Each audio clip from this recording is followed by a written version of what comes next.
Boa noite, gente. Boa noite. Todos estão me ouvindo, né?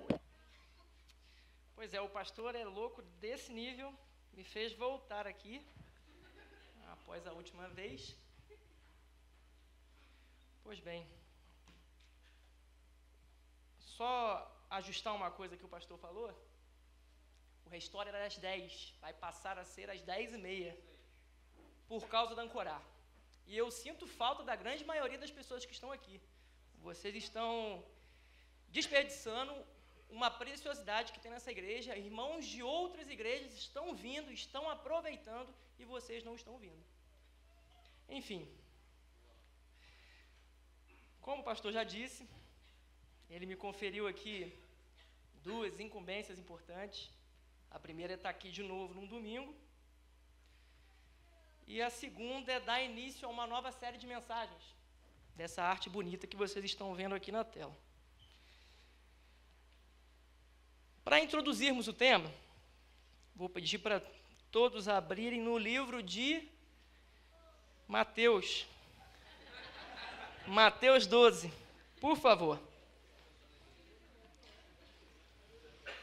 Agora estamos prontos.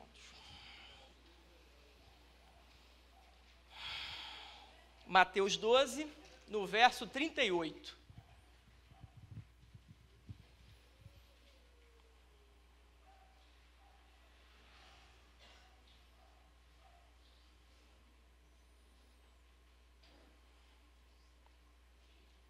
Pois bem, acompanhem comigo aí, eu vou ler até o 41.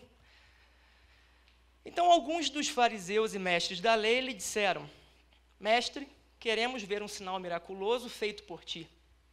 E ele respondeu: uma geração perversa e adúltera pede um sinal miraculoso, mas nenhum sinal lhe será dado, exceto o sinal do profeta Jonas.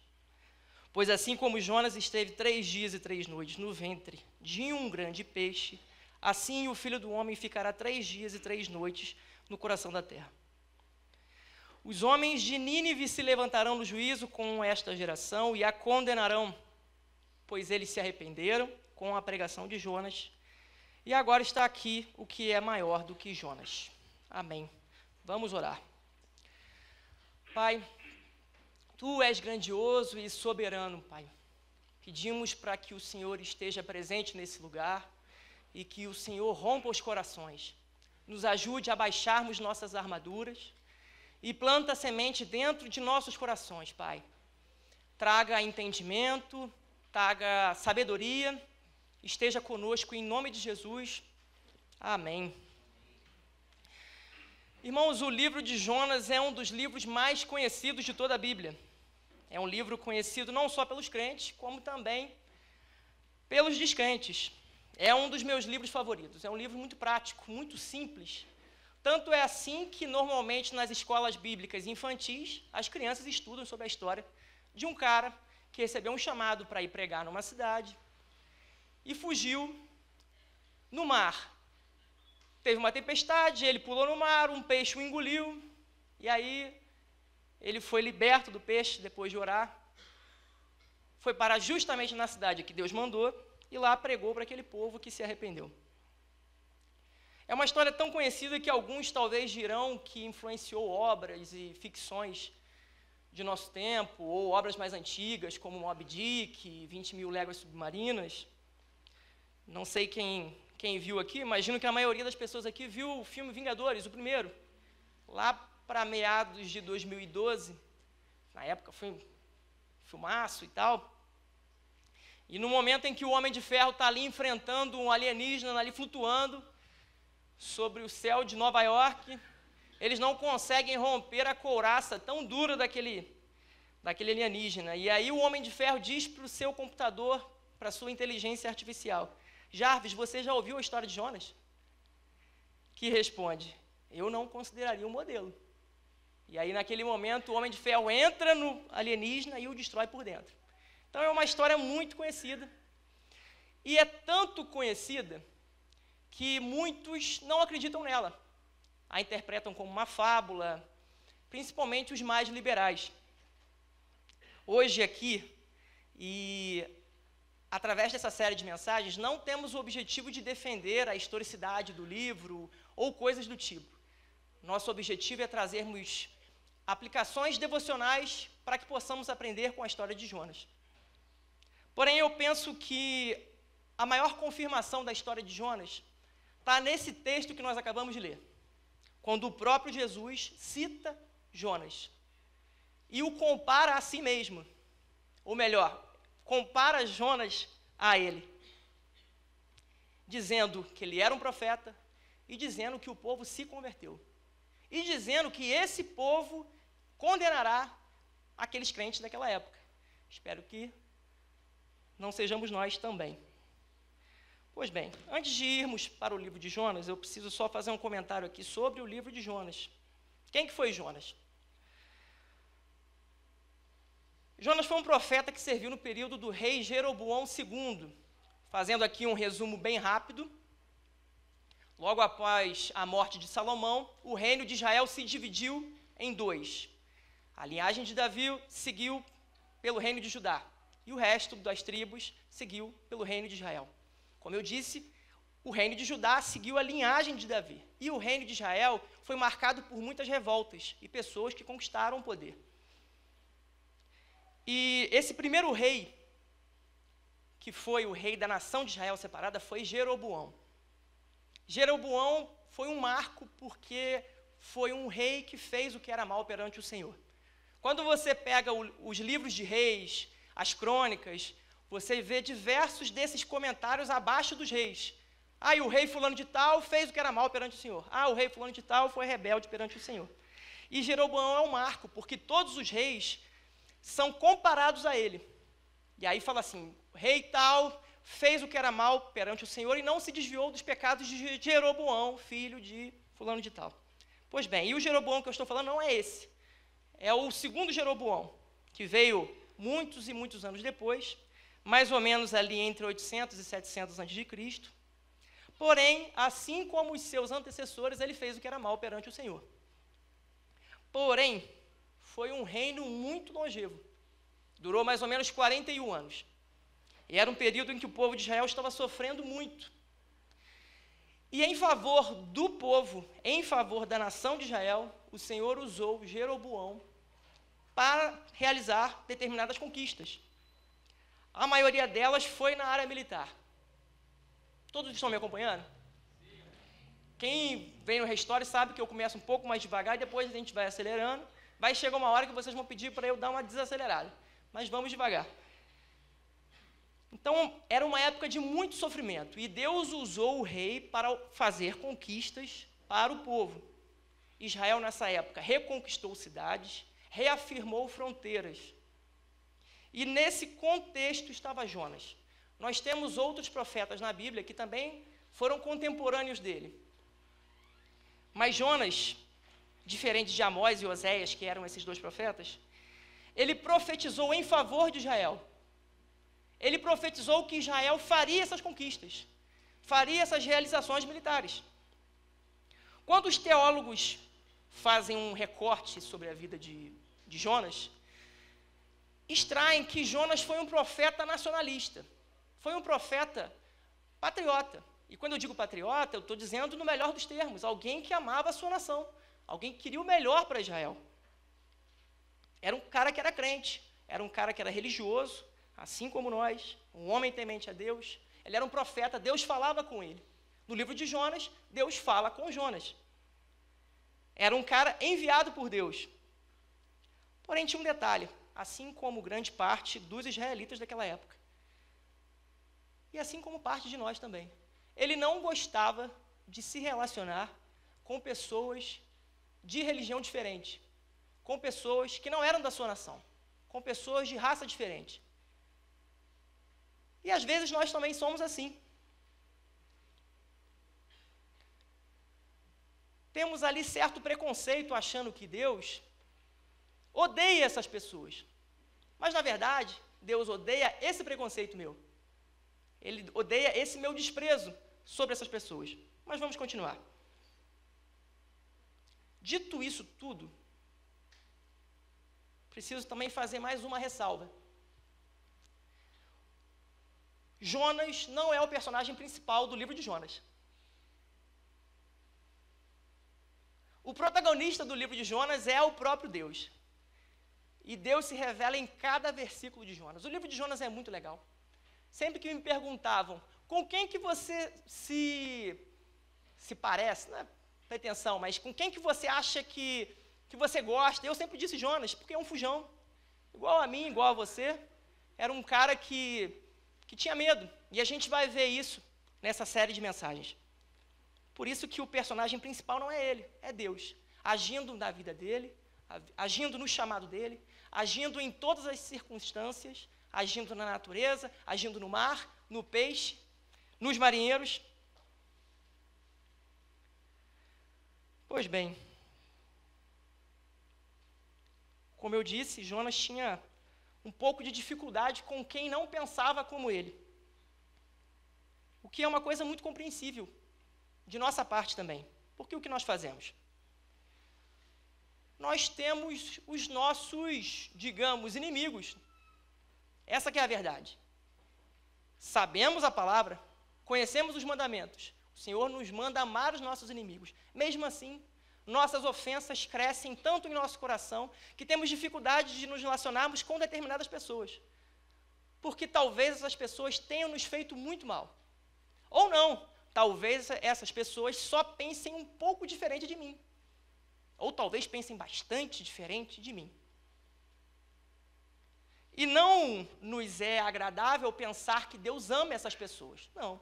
O Deus que eu sirvo não deve amar essas pessoas.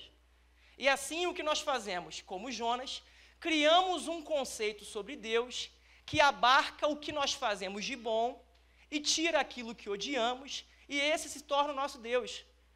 Mas, irmãos, isso não é Deus, isso é idolatria. Criamos um Deus para servirmos na nossa posição de conforto, nos nossos pecados que achamos que não tem problema cometê-los, porque continuamos cometendo eles. Mas o pecado de lá, esse pecado é ruim, porque esse me ofende. E assim era Jonas. Mas não há como encaixotar Deus. Não adianta. Conceitos não serão suficientes. Valores nas nossas palavras nunca serão suficientes. Porque se fossem, nós usaríamos e direcionaríamos ele de acordo com os nossos interesses. Por isso é que ele está sempre acima. Por isso que é um mistério. Como Deus pode perdoar pessoas que são minhas inimigas? Como Deus pode perdoar pessoas que me fazem mal? Como Ele pode perdoar pessoas que pensam diferente de mim? Porque, afinal, eu sou um servo dEle. Assim como todo mundo aqui. Não é curioso? O livro de Jonas, ele mostra Deus. Um Deus que está disposto a perdoar aqueles que se arrependem, aqueles que creem nele. Esse é Deus. Não é o Deus pessoal seu. Não é o que você só acha sobre Deus. Ele está muito acima do que a gente possa imaginar. Amém? Tendo feito a nossa introdução, nosso tema de hoje, como vocês viram ali, essa arte bonita, fugindo de Deus. Agora sim, vamos abrir no livro de Jonas. Hoje, nas Bíblias de celular, é muito mole. Antigamente, os irmãos tinham que sair passando todos os livros, até descobrir que o livro não estava na Bíblia deles, mas sempre esteve. Jonas está ali nos profetas menores, menores não por sua qualidade, mas pelo tamanho do livro. Tem apenas 4 capítulos. Nem eu estou achando o livro de Jonas. Agora eu achei. Misericórdia, Senhor. Então vamos lá. Fugindo de Deus. Essa é a nossa mensagem de hoje. Uns unidos aí, não tem? Você arruma isso aqui? Vocês estão me ouvindo? Amém. Pois bem, vamos lá. Leremos apenas os 3 primeiros versos de Jonas, do capítulo 1.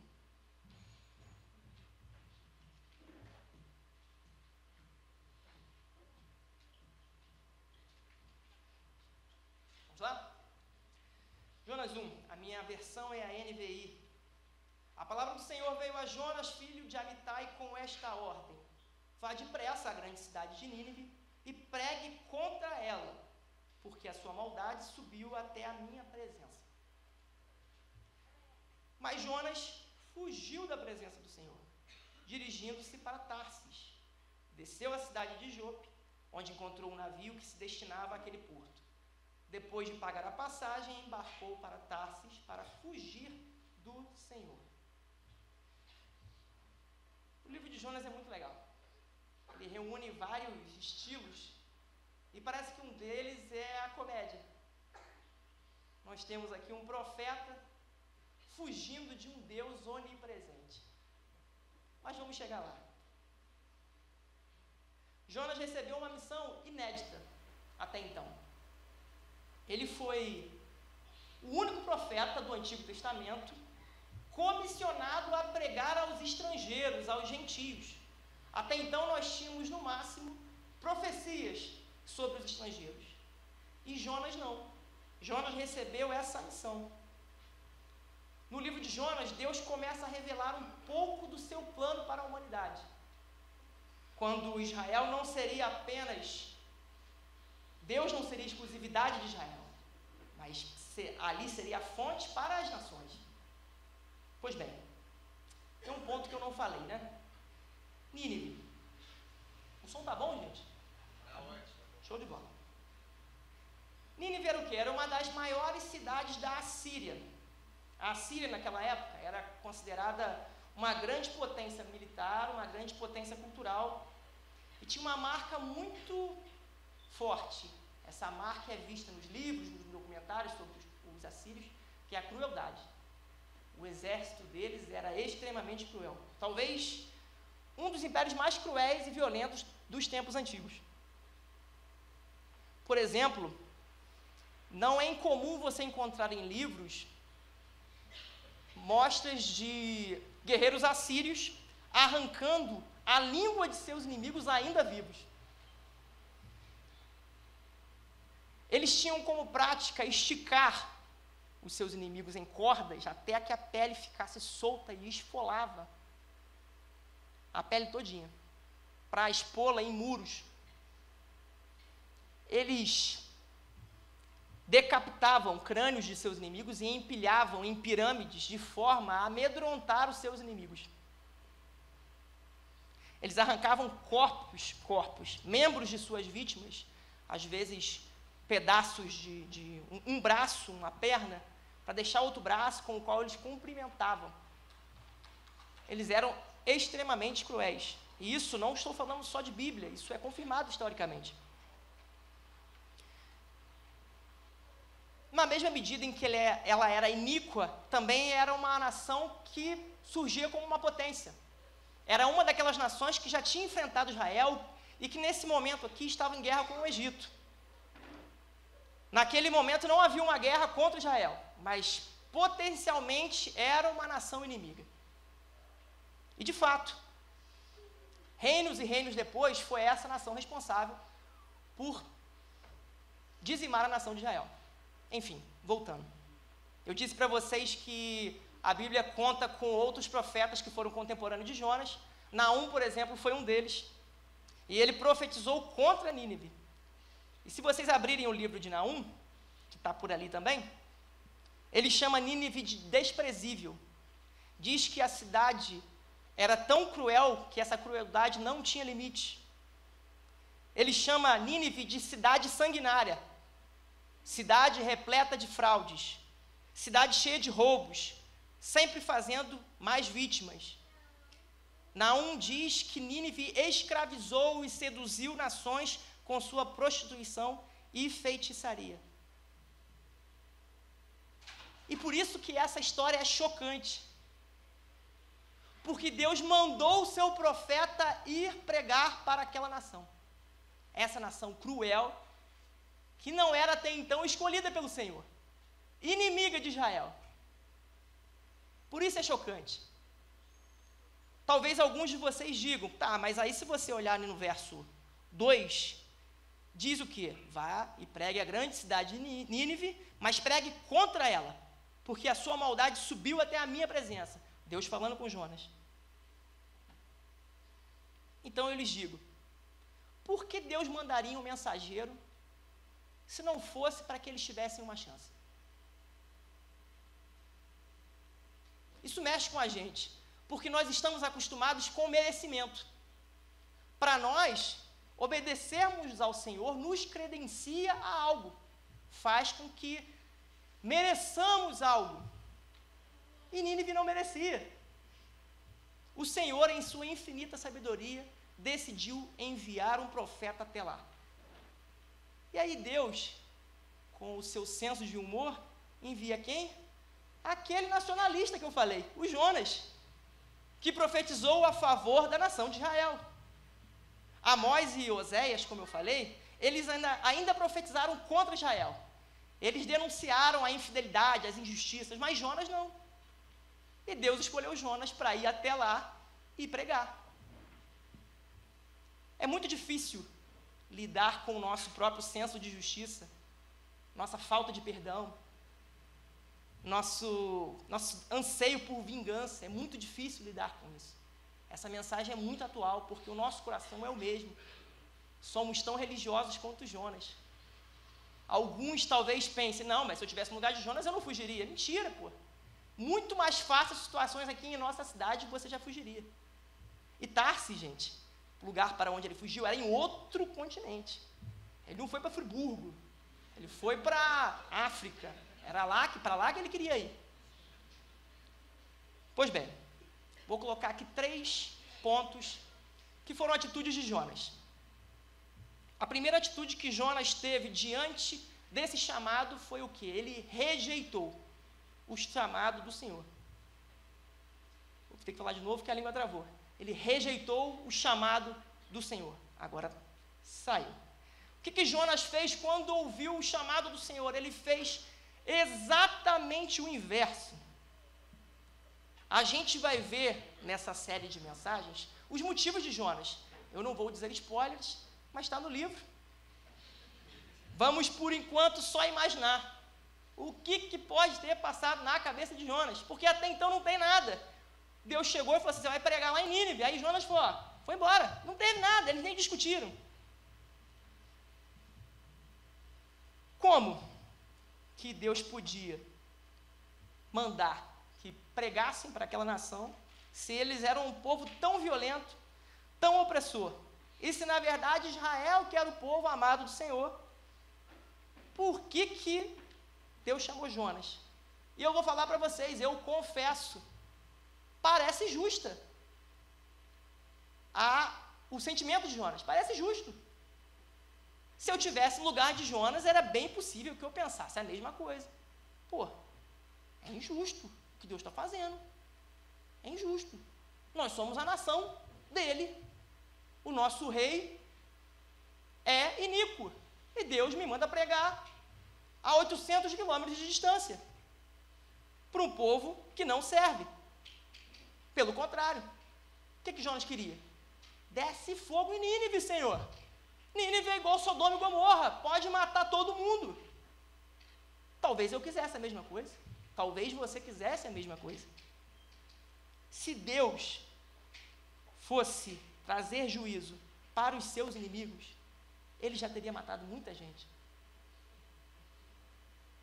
Muita gente. Algumas pessoas, talvez, que se tornaram grandes amigos ou importantes na sua vida.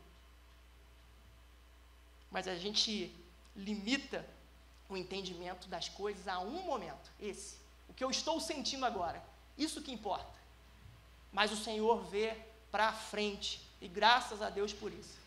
Porque se eu perguntar para vocês quantos carros tem lá fora, ninguém vai me dizer, se não for até lá. Mas Ele sabe tudo. Nós somos muito limitados. Nós gostamos, sabe de quê? De um Deus nosso. É isso que nós gostamos. Gostamos de uma igreja legal, um banquinho confortável, quem sabe um ar-condicionado, se Deus quiser. E gostamos aqui do nosso Deus, o Deus que gosta das nossas músicas. Ah, mas eu não gosto tanto assim das músicas, mas Ele gosta das minhas músicas. Gostamos de fazer, como eu já falei, um conceito nosso. uma divindade tribal. É isso que gostamos. E se ela é tribal, ela não alcança outras tribos. Eles têm os problemas deles lá. Deus aqui é nosso. Nós servimos ao Senhor. Quem não pensa como eu, não deve ser salvo. Isso é muito legal, gente. Porém, não se aplica à nossa família. Né? Porque se você tem um filho que está talvez afundado no pecado, um pai, uma mãe, um cônjuge, você ora e clama para que o Senhor tenha misericórdia dele. E para que o Senhor segure a sua mão. E talvez o faça por anos e anos. Mas talvez um conhecido, alguém que você viu de longe, ou talvez que você nem conheça, pesa a mão, Senhor. Olha o que estão fazendo. Pesa a mão, Senhor. Não, seu filho. Tenha misericórdia, Senhor. Salva a minha família. Assim somos nós, religiosos, hipócritas. Enfim, o bom disso tudo é que Deus não é essa divindade tribal que eu falei. Ele não é esse conceito de coisas que a gente acha boa ou ruim. Ele é Deus. E Ele usa de misericórdia com quem Ele quer. E Ele salva quem Ele quer. E Ele não precisa dar satisfação para nenhum de nós. E Ele salva até os nossos inimigos. Como veremos no desenrolar do livro, que certamente trouxe muita alegria no céu e tristeza para os Jonas. Talvez para nós. Não vamos confundir as coisas, tá, gente? Eu não estou querendo dizer aqui que Deus tolera o mal, pelo contrário. O pecado provoca a ira de Deus, dos ímpios ou dos crentes. E Deus envia Jonas porque o pecado, a maldade de Nínive subiu até ele.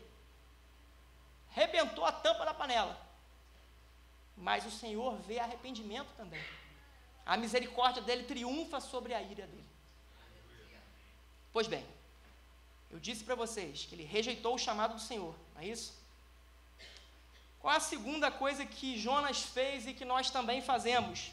Ele duvidou do Senhor. Jonas tinha ali um problema com essa missão que recebeu. E ele fugiu da missão e fugiu do Senhor. Porque ele discordou do Senhor. Discordou. Isso é muito real em nossas vidas. Tantas são as vezes que nós discordamos dos caminhos do Senhor. E quando discordamos, nós duvidamos dele. Duvidamos da bondade dele, duvidamos da justiça, da sabedoria dele. Quantas vezes não foram que experimentamos fracassos em nossas vidas? Quantas dores já não passamos? Quantas orações não atendidas? Quantos planos que não se cumpriram? Que colocamos a culpa no Senhor. Mas não é a palavra que manda confiar no Senhor? Se ela manda confiar, então é porque eu sei que Ele sabe o que é melhor para mim. E não o que é melhor para mim, eu mesmo acho. Volto a dizer, às vezes eu oro por alguma coisa que está do lado de fora, mas eu não sei o que tem do lado de fora. Mas o Senhor sabe. A discordância, a dúvida, ela revela que você não acredita na bondade do Senhor para você. Sabe quem fez isso? Lá atrás, Adão e Eva. Eles escolheram discordar da ordem do Senhor. Vou fazer aqui a minha confissão, assim como todo mundo. Isso também acontece comigo. E sabe por que acontece? Porque muitas vezes o Senhor não dá razão. Ele não explica. Ruimzão. Ele não dá motivo. Ele faz um negócio e ele não diz por que ele está fazendo aquilo ali. Isso dói. Porque a gente quer entender. A gente quer entender o que está acontecendo. Aí, naquele rolo que é a nossa mente tentando lidar com a decepção, a gente chega à seguinte conclusão. Bom, se ele não me deu um motivo, talvez não haja. E aí eu justifico a minha atitude. fazendo outras coisas, porque eu acho que nesse ponto aqui Deus não está cuidando de mim. Então, nesse ponto em específico, eu vou cuidar de mim, porque eu sei o que é melhor para mim. Talvez Deus não saiba tanto assim. E na medida em que você vai seguindo a sua vida, você vai se afastando cada vez mais dele, porque você começa a não mais depender dele, porque você acha que ele não tem mais o melhor para você. Mas vocês não acham que, se Deus faz algo, isso nos seria suficiente? Será que isso não basta, que ele faça algo? Você precisa dar razão? Porque Deus faz coisas onde nós não esperamos, ele faz coisas que que nós esperamos que ele nos dê um motivo. Ele fala coisas que às vezes nós não estamos esperando. E faz coisas às vezes no tempo dele e não no nosso. Isso é doloroso, muito doloroso. Mas se você olhar para a sua vida e voltar um pouquinho no tempo, talvez pouco tempo, talvez mais tempo, um pouquinho, você vai perceber que, graças a Deus, por muitas das suas orações que não foram respondidas. Porque muitas coisas se reverteram. E muitas orações ainda não foram explicadas. E eu não digo oração, na verdade, coisas que não foram concedidas. E creio que muitas delas serão. E talvez algumas não sejam. Algumas pessoas morrem sem saber o motivo pelo qual alguns planos não se realizaram. Talvez aquilo se revele para pessoas depois da morte dele. Talvez uma história ecoe pelos anos. Não sabemos. Mas se confiamos nele, se confiamos na vontade dele, então precisamos entregar nossa vontade para ele. Amém? Tudo tranquilo? Eu já estou falando rápido ou estou tranquilo? Todos estão entendendo, não estão? Moleza, o livro é mole. Jonas rejeitou o chamado de Deus. Jonas duvidou e discordou, muito gostoso discordar do Senhor. E terceira coisa que ele fez, que é o mais fácil de entender, ele fugiu do Senhor. Já falei aqui, Davi no salmo tão conhecido, no salmo 139, salmo que tem várias músicas, para onde eu poderia escapar do teu espírito? Para onde eu poderia fugir da tua presença? Se eu subir aos céus, lá está. Se eu fizer a minha cama na sepultura, também lá estás. Então, como? Nós temos um cara que é religioso, nós temos um cara que é crente, que fugiu do Senhor e achava que se mudasse, ele estaria livre do chamado que Deus deu para ele. E vou falar para vocês, o Senhor teve muita misericórdia dele, porque algumas figuras bíblicas não tiveram a mesma oportunidade. Ele fugiu e o Senhor esteve com ele. E a fuga de Jonas não foi por medo da ira dele, da ira do Senhor, foi por medo da misericórdia do Senhor. Porque para quem não conhece o livro de Jonas, Jonas foge porque ele sabia que se fosse lá pregar, significava que teria uma chance daquele povo se arrepender. E não era isso que Jonas queria. E aí Jonas se afastou e fugiu. E essa é uma das formas de fugir de Deus.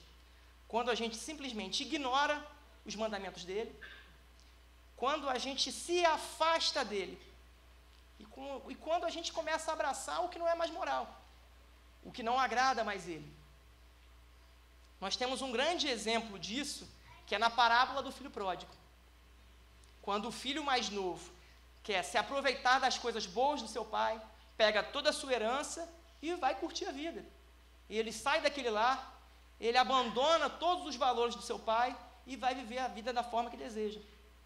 Inclusive essa história, por isso, é que essa série de mensagens tem o nome de O Profeta Pródigo, que foi assim que o saudoso pastor Tim Keller, que faleceu há pouco tempo, chamou Jonas. Muitos chamam Jonas de o profeta fujão, mas o pastor Tim Keller chama Jonas de o profeta pródigo. Mas não só por sua semelhança com o filho mais novo, mas Jonas também se assemelha com o filho mais velho. E a gente vai ver isso no transcorrer da série. Mas eu quero tocar nesse ponto porque também fala sobre fuga. Acho que a maioria aqui conhece a história do filho pródigo. O filho pede a sua herança para o seu pai, pega o dinheiro e vai curtir a vida. Gasta tudo, fica sem ninguém, vira mendigo, volta para ver se o pai trata ele como um empregado, pelo menos. O pai fica muito feliz, o filho está em casa, ele abraça o filho e faz uma festa. Aí a história não acaba, porque tem um filho mais velho que estava ali, obedecendo. E o filho mais velho discorda, fala, pô, estava aqui o tempo todo, o senhor não fez uma festa para mim? Aí o pai fala aquela frase tão bonita, né? Meu filho estava perdido, ele foi achado. E quando a gente estuda essa história, a gente percebe que o filho mais velho também não é o padrão de obediência divina. Dá para fugir de Deus tentando sair e dá para fugir de Deus estando perto. Dá para fazer isso. Dá tanto que nós fazemos isso. Facinho. O que nós fazemos? Ficamos ali, perto, ficamos dentro de uma igreja, vestimos a nossa roupa de evangélicos e seguimos cumprindo nossos rituais e vivendo em santidade, parte, porque nós temos os nossos pecados, mas até agora Deus não ligou, então eu vou administrando eles aqui e vou vivendo a minha vida, um cara bom, tudo tranquilo, e vou seguindo ali, para que quando eu ore, eu diga para o Senhor, eu sou obediência, eu estou cumprindo tudo, e eu use o meu comportamento de barganha para conseguir aquilo que eu almejo, e isso também é tentar controlar Deus, e Jonas faz isso nos capítulos finais do livro. Então veja, na parábola do filho pródigo, os dois filhos tentam fugir do controle do pai. Um seguindo todas as regras do pai, e o outro desobedecendo a todas as regras. E se talvez você não se enxergue tanto como um fujão, você é o cara, porque eu já fugi várias vezes. O filho mais velho, esse sim fica muito mais fácil de se enxergar, de se comparar a ele. Pensamos que se nós cumprirmos nossas obrigações religiosas, Deus não pode pedir mais nada para a gente. Pelo contrário, Ele é que fica em dívida com a gente, Ele é que é obrigado a cumprir as coisas que eu estou pedindo. Irmãos, isso não é amor, isso não é obediência, isso é barganha, isso é fugir do Senhor, isso é querer controlar Deus. E eu já falei aqui, não há como controlá-lo, não há como encaixotá-lo, não há como limitar a misericórdia dele. Ele é soberano e esse é o tema do livro. Ele faz da forma que quer, ele é assim. Pois bem, irmãos, já estou terminando. Se o Ministério de Louvor quiser subir, pode subir. Por fim,